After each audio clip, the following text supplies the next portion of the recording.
Sebelumnya gini Mbak, saya itu habis makan ya, pulang sama pacar saya makan dulu di daerah Jatiwarna. Kebetulan kita sempat berbalik arah lagi ke arah Jati Asih. Dari Jati Asih itu karena ada sesuatu yang mau kita beli. Dari situ barulah kita melewati jalan Jatiranggon, yang dimana awal mulanya saya ketemu dengan pelaku. Dari awal itu kronologinya, awalnya saya berjalan pelan sekitar 40 sampai 45 km per jam lah. Dia mulai nyalip saya dari kanan, itu masih posisi di kiri, dan itu mulai lama-lama pelan. Akhirnya karena kita juga butuh cepat ya, akhirnya saya putuskan untuk nyalip.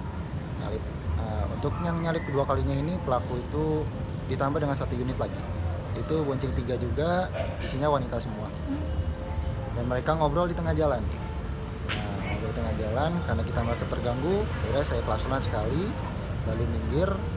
Jadi saya lewati. Saya pikir ya udahlah, karena di jalan lah. Saya tinggalin sampai di jalan Hankam itu dia nyalip saya lagi. Dan itu posisinya sudah mulai ke tengah. Sangat ke tengah dan pelan. Tanpa pikir panjang, ya kita juga butuh cepet, ya udahlah kita lewatin aja lagi, dan posisi itu pun jauh dari motor pelaku. Akhirnya sekitar 100 atau 150 meter pelaku ini nyalip saya lagi dengan melakukan hal yang sama lagi sampai gardu PLN di daerah Jatiwarna. Nah, di situ ada gang, dia main belok aja tanpa pakai lampu sen.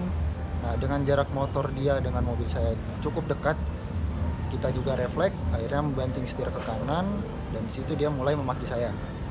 Dari situ mulailah dia mengejar saya dan menggedor kaca sopir dan penumpang, dan menendang bodi mobil sampai menabrakkan ke bemper belakang. Mungkin kronologinya itu sih Mbak. Itu kejadiannya siang atau sore atau pagi, dan Hari kondisi apa? jalan seperti apa saat itu? Untuk harinya itu hari Minggu tanggal 29 Desember, jamnya itu antara jam 5 sampai jam setengah 6 sore.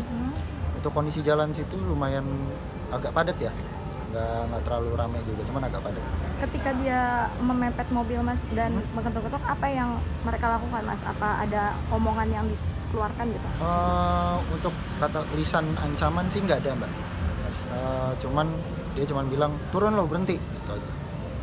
Sambil mereka ngedor-gedor kaca dan nendang bodi mobil. Ini kan sempat divideokan dan minta tolong ya? Iya, betul. Refleks karena panik atau takut atau gimana? Karena di situ kita panik juga ya. Karena kita nggak bisa ngelawan juga, 1 lawan 3 juga. Iya. Gitu. Pas kejadian langsung melapor ke polisian terus berapa? Sempat kita langsung, karena di situ nggak ada, sekitar situ nggak ada polsek ya, kita ke pos lalu lintas yang di bawah tol Jatiwarna. Dari situ petugas mengarahkan kita ke Polsek Pondok Gede. Nah, dari itu kita ke Polsek Pondok Gede untuk buat laporan. Tapi mungkin pas hari Minggu juga mungkin yang piket juga lagi santai gitu ya. Saya juga memaklumi. Akhirnya hari itu belum ada pembuatan laporan. Sampai malamnya saya mencoba ke Polsek Jati Sampurna, mungkin bisa membuat laporan di situ. Ternyata bukan wilayah mereka untuk membuat laporan seperti itu. Jadi merasa dilempar-lemparnya tuh seperti itu? Merasa seperti itu. Oke, sekarang tapi sudah dilakukan pemeriksaan ya Mas? Alhamdulillah sudah. Dari jam berapa Bang tadi Bang? Sampai jam berapa? Untuk pemeriksaan dari jam 1 sudah di sini. Jadi motifnya tuh salip-salipan. Terus Pak, apakah sudah dilakukan oleh TKP Pak untuk pelakunya gimana Pak? Untuk olah TKP sudah kami lakukan ya.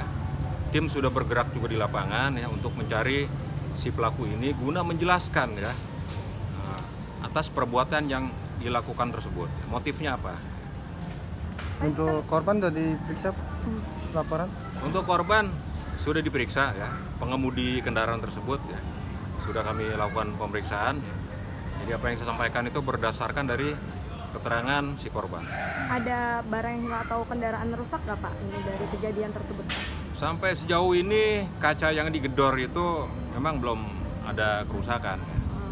Pak, ini kan ada dari laporan dari korban ini sempat mereka mau lapor tapi sempat dilempar sana sini Pak, dari polisian seperti apa Pak?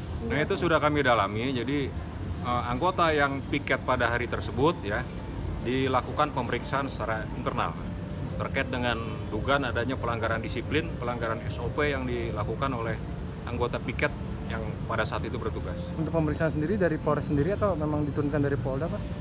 Untuk pemeriksaan anggota yang dilakukan oleh si Propam Polres Metro Bekasi Kota. Tapi memang sebenarnya ada yang menjaga kan Pas ketika dilakukan pelaporan itu Pak di sini? Apa gimana Pak?